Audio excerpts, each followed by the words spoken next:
After ending the call, I realized it hadn't fully disconnected. As I tried to end it, I saw my husband making another call with someone, acting too familiar with them. Confused, I peeked with my in-laws and witnessed an unexpected move by my husband. My name is Katherine Johnson, and I'm a 36-year-old housewife. Currently, I live with my in-laws and our 3 children. My husband Bob had been posted overseas for 3 years, and I was worried about managing alone. Concerned about possible illnesses or accidents, we decided to move in with my in-laws. Bob and I have known each other since high school, and after college, we married when I was 23. Bob, eager to support our family, joined a large company and quickly earned a good reputation, allowing us to marry sooner than planned. Our wedding was a joyous occasion, bringing both our families together happily. It's a memory that still warms my heart. Besides my parents, I have an older brother who lives far away but is like a younger brother to Bob, with whom he shares a love of sports. When our children were born, my brother was thrilled and always brought gifts. Tragically, our parents passed away in an accident shortly after our first child was born. Their sudden loss was devastating. I remember them full of hope and happiness, excited about their grandchild's future. Their sudden absence left me numb and in shock. During their funeral, I was overwhelmed by grief, tears flowing uncontrollably. My brother tried to comfort me as we mourned together. Bob, despite his own grief and busy schedule, supported me through those dark days. His strength inspired me to begin healing and moving forward. "I'm here for you, Katherine," Bob reassured me, laughing off any sense of burden. "We're a team, especially during tough times." Encouraged by Bob's unwavering support, I resolved to be strong for our family. My in-laws, sensing my pain, offered their unwavering support, treating me like their own daughter. "We're here for you, Katherine," they assured me. "Lean on us whenever you need." And with their support, I began to find my way forward, grateful for the family that embraced me during my darkest moments. They assured me that knowing them, I was reassured that living together would be worry-free. So we canceled our apartment contract, completed the necessary paperwork to transfer our child's preschool, and moved into my in-laws' home. Our kids are attached to their grandparents, so we changed preschools for them to live together, but they didn't seem to mind. The house is a 2-story owned property that Bob built when he was young. It was designed to be child-friendly and to serve as their residence in their old age, with attention to accessibility, making it a safe home for small children. The house is slightly bigger than our previous apartment, and moving in didn't pose any problems for our young kids. Our old apartment wasn't 2-story, so initially, the kids found the stairs fascinating and often played on them together. I was concerned about how the change in environment might affect them, but seeing them play so energetically eased my worries. Despite switching preschools, they seemed to adjust well and made new friends quickly. Though I was anxious they might be affected by the changes, they've been healthy, which puts me at ease. Ever since we moved to New York, we've been living harmoniously with my in-laws, supporting one another. At first, as a stay-at-home mom, I intended to handle all the household chores. However, my in-laws proposed we share the responsibilities. While I took care of preparing meals, my mother-in-law did the laundry. Though sometimes we switched roles, relieved that she wasn't great at cooking, she even complimented my dishes. House cleaning was shared between my in-laws and me, freeing up more of my time. Now, I get to spend more time with my kids and believe I've become more attuned to their subtle changes. The only issue, if it can be called that, is the kids missing their playtime with Bob. They adore him, and whenever he had time, he used to dote on them a lot. Despite his tiring job, Bob would sometimes tell me to take a break and handle some chores. He works hard both at his job and with the kids, so much that I sometimes worry if he's resting enough. "Even though you work and handle house chores, are you sure you're getting enough rest?" I asked Bob once. He assured me he was fine. Bob is gentle, family-oriented, and has a bright and cheerful demeanor. Being overseas, it's not easy to travel back and forth, and in 3 years he only came back to the States once. Video calls with Bob while he's on his overseas assignment are something my kids and I really look forward to. With a 14-hour time difference, finding a common time can be tricky, but we try to video call at least once a month. We also exchange emails regularly, but nothing beats seeing each other's faces. We're always curious about his life abroad and want to ensure he's okay. Recently, the kids have grown more interested in the glimpses of foreign settings and Bob's stories during these calls. Today at 9 p.m., we're scheduled for a video call with Bob. The kids, eager to talk to their father, have even taken naps to ensure they stay awake. As I set up the computer for the call, the kids line up properly and soon start a lively conversation with Bob. "Hey Dad, we're doing good. Guess what? they began animatedly, using their hands to emphasize their points. Bob listened with a delighted expression. I had so much I wanted to discuss with Bob, but I decided to wait until the kids were asleep. My in-laws and I watched the conversation with warm smiles. Bob mentioned he had work later, but it sounded like he had about 2 hours to spare after the kids went to bed. I was hoping to have some one-on-one time with my husband. Thanks to the consistent help from my in-laws, there were things difficult to discuss or issues I had been facing that I really wanted to share with Bob. About 30 minutes into the video call, perhaps because of their energetic chatter, the kids began to look sleepy. Even though they had taken a nap, it was around their usual bedtime, so they were likely tired. Yet they seemed to still have more to say and were trying their best to stay awake. The youngest was mostly asleep, occasionally jolting awake but quickly succumbing to drowsiness again. Seeing them like this, Bob gently suggested they go to bed. Getting sleepy, huh? Just one more month and Dad will be coming back to New York. We'll chat loads then. Bob reassured them warmly. His overseas assignment was coming to an end in a month. The kids had been eagerly awaiting Bob's return, but it was late and they needed to rest for school and preschool the next day. My in-laws and I persuaded them, and soon they were off to bed. As they waved goodbye sleepily, Bob waved back. Holding our youngest, who had fallen asleep, my in-laws walked the other kids to their rooms. Grateful for my mother-in-law's understanding, I settled in to talk with Bob. Even after just a month, it was clear how much the kids had grown. We had endless topics about their milestones and experiences. They had a great time at the parent-teacher conference, confidently answering questions and proudly sharing their achievements. It was heartwarming to hear about it all. Since our eldest started elementary school, Bob had always looked forward to these conferences, eager for detailed updates during our calls. Seeing Bob's love for our family and his joy in the kids' milestones reminded me of how lucky I was to have married such a wonderful man. Besides discussing the kids, we talked about challenges, concerns, and future plans. My in-laws joined in our conversation, and before we knew it, it was midnight. Bob had work early the next day, so we wrapped up the call. I'll end the call now. Take care, I said, intending to disconnect, but I accidentally left my camera on, realizing too late that the call was still active. In my tired state, I fumbled to end it properly, saying aloud that the call was over. Hello. I'm done with the family call. You can come over now, Bob said, unaware that the call was still live. I froze, realizing he was about to call someone over despite needing to get ready for work. His tone was unexpectedly friendly, which gave me an uneasy feeling and made me hesitate. Noticing my reaction, my in-laws asked curiously what was wrong. He said he's heading to work, but now he's inviting someone over. It's bothering me, I confessed, feeling guilty about eavesdropping on my husband. But my in-laws understood and agreed to watch together. As we watched, a foreign woman entered the house, chatting familiarly with Bob and even touching him. Regardless of cultural differences, this level of intimacy wasn't normal. My in-laws and I exchanged grim looks, murmuring in disbelief. I tried to reassure myself that maybe it was innocent, but then they began engaging in unmistakable infidelity. Shocked by what I saw, I felt surprisingly calm rather than angry. I quickly pressed record on the call to capture the evidence. My in-laws had a mix of concern and anger on their faces, asking if I was okay and offering support as I watched, visibly shaken by the situation unfolding. The care from my in-laws gave me some comfort when I needed it. I'm fine, I assured her, watching with disgust and anger as I saw evidence of being cheated on. Surprisingly, I remained calm after witnessing this appalling act. The two began talking on the bed, and from their conversation, it was clear the woman knew Bob was married. Their relationship seemed limited to his time abroad. Thanks for taking me on that trip the other time, the woman said. No problem.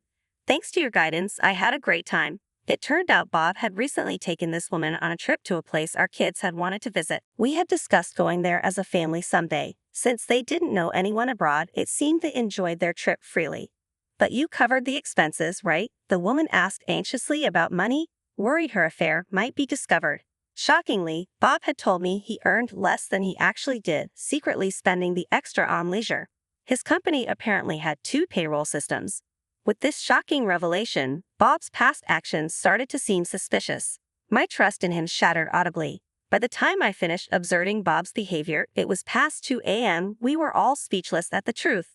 Let's get some sleep for now and think about what's next, my father-in-law muttered, and we headed to our rooms.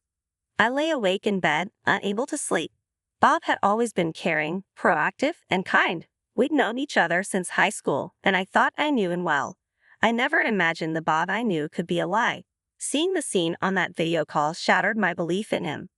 If it had just been eyewitness accounts or photos, I might not have believed he was having an affair. But seeing it firsthand on the video call left me in shock. Tears streamed down my face uncontrollably. Despite needing to wake up early, I couldn't sleep. My mind raced with thoughts of Bob, and morning arrived without me having slept a wink. I woke up early, using makeup to hide the redness around my eyes from crying, and started getting ready for the day. Good morning. Breakfast is ready, I called cheerfully to my children, trying to act as if everything was normal. Mom, are you okay? Your eyes are red. Are you all right? My daughter asked, concern evident on her face. Despite trying to appear strong, I couldn't hide my bloodshot eyes, worrying them.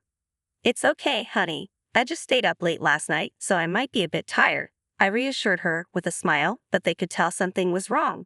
They echoed my reassurance and laughed, looking relieved. After seeing the kids off, I decided to take a break. Maybe it was because I had been moving around so much preparing for the morning rush, but this time I fell asleep instantly. I wished desperately that the events of the night had been just a bad dream. As I lay down, my consciousness faded, and what was supposed to be a short nap turned into me sleeping until evening. My father-in-law had picked up the kids from kindergarten, and my mother-in-law had prepared dinner. I'm so sorry for sleeping so much. Thank you, I apologized as I immediately helped my mother-in-law and tried to carry on as usual. When night fell and the kids were asleep, I talked to my in-laws about my thoughts on the future. I don't think I can live with Bob anymore, so I'm considering getting a divorce, I confessed. At first, they were shocked and bewildered, but they understood how I felt. I couldn't imagine continuing a marriage with someone who could lie like Bob had. We're truly sorry for what our son has done. We support you, my in-laws said sincerely, offering to help with the divorce proceedings. Bob would be returning from abroad in a month, so I decided to prepare everything quickly by then. The next day, I consulted with a lawyer known for handling infidelity and divorce cases. Bob had been quite active on social media, posting about his life abroad. He shared photos from overseas that our kids enjoyed seeing. I thought he might be careful about what he posted, but since his partner seemed to be foreign, I checked his social media for clues. After investigating, I found out who the woman he was seeing was and hired a private investigator to confirm it. It turned out she worked at the same company as Bob, but she was a local employee there. I explained the situation to Bob's company and asked for their cooperation. They were initially skeptical because Bob had always been seen as honest. However, after showing them the video evidence, they understood and offered their support. I also informed my brother and some close friends about the situation. Initially skeptical, they all sided with me after seeing the video. My brother, especially close to Bob and trusting him, was furious. Being a homemaker gave me the flexibility to prepare, and with the video evidence, I managed to get everything ready for the divorce with the support of my in-laws. We split up the necessary tasks and finished everything before Bob's return. However, explaining the situation to the kids was a real challenge. They were attached to Bob and eagerly awaited his return. Softly, I explained to them that we couldn't live with him anymore. Your dad told us a very bad lie, and I just can't forgive him, so we can't live with him anymore, I told them gently. They initially thought it was like the times he had been away on work before, but they seemed to accept that they wouldn't be living with Bob anymore. With all the preparations finished, I invited Bob, who had just returned, for a meal, saying it had been a while. I asked him to meet at a private dining room in a restaurant. To Bob's surprise, it wasn't just me and my in-laws present, but also company executives and a lawyer. What's going on? Why are all these people here? Bob asked, puzzled. The lawyer began explaining about his infidelity and the divorce proceedings. I haven't cheated. There must be some mistake.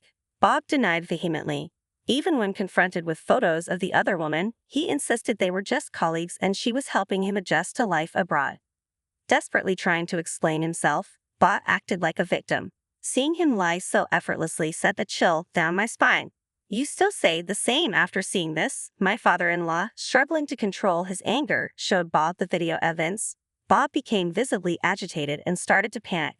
How did you get this? I didn't think I was being filmed, Bob exclaimed. His employers then informed him they couldn't trust him anymore and terminated his employment. My in-laws were furious with Bob. No, family is everything. Trust me, I'm not going to get a divorce, Bob pleaded, looking at me. Coolly, I wondered what he was trying to say. We'll discuss the divorce in detail later, I calmly replied to a flustered Bob and left the room. That night, Bob came to the house where we had lived with my in-laws, hoping to talk to me. However, my children and I had already moved out to a secure and comfortable property through connections from my father-in-law. I made a snap decision to move because I didn't want to see Bob anymore. I felt guilty about changing schools and daycares for the kids, but they seemed fine with it, which was a relief. Bob came over and wanted to know where our new place was, but my in-laws firmly refused to tell him and gave him a piece of their mind. Bob kept sending persistent messages afterward, but I only responded about the divorce mediation and ignored the rest. His excuses were annoying. I felt that if he didn't want this, he shouldn't have cheated in secret. Furthermore, my mother-in-law informed me that a neighbor had spotted Bob near the school and kindergarten, probably waiting outside to catch a glimpse of our kids and talk to me. Hearing about Bob lurking near the school and kindergarten, I felt relieved that we had moved to a distant area. A few days later, at the divorce mediation, Bob had hired a skilled lawyer and we finalized the divorce smoothly. I claimed a portion of our assets and gained custody of all 3 kids. It was also decided that I would receive child support. Please don't divorce me. I'll never cheat again. I've been good till now, right? Give me another chance. It was just a lapse in judgment. Bob pleaded desperately, but it was too late. You enjoyed yourself abroad without me. I don't want to see your face anymore. I coldly brushed him off. However, he insisted on seeing the kids periodically. I didn't want them to meet Bob, but legally, he had the right to see them post-divorce. If the kids wanted to see him, I felt it would be cruel to stop them. So we decided that whenever Bob met the kids, my in-laws or my brother would be present. After the divorce, Bob didn't give up. He asked friends to mediate, portraying himself as the victim. However, since I had already explained the situation to them, they refused to intervene on his behalf. I was grateful I had informed those around me about everything. Once seen as a diligent worker and loving father, now everyone knew about his lies and infidelity. He had no allies left. His friends distanced themselves, and my in-laws kept their distance. Currently, Bob has almost depleted his savings and must pay child support, so he's been working nonstop. Because his previous professional circle knows about his actions, he's taken a full-time job in a different field and juggles multiple part-time jobs. Initially excited to see the kids as they grew older and understood what he had done, the meetings became less frequent. I'm not sure about his mistress since she's abroad, but I heard she received a warning from her employer. She's still overseas, so I hope at the very least she's learned her lesson about getting involved with a married man. Life after the divorce has been comfortable with the asset division and child support. Considering my children's future, I started working again. It was challenging on my own, but with my brother's help, I managed to raise them well. Now, I live on my own in a town a bit away from the city where it's convenient for remote work. With my children grown and moved out, I have more free time. I enjoy a relaxed life, gardening occasionally. My children visit with my grandchildren, and I look forward to treating them to meals I've prepared, savoring my peaceful retirement.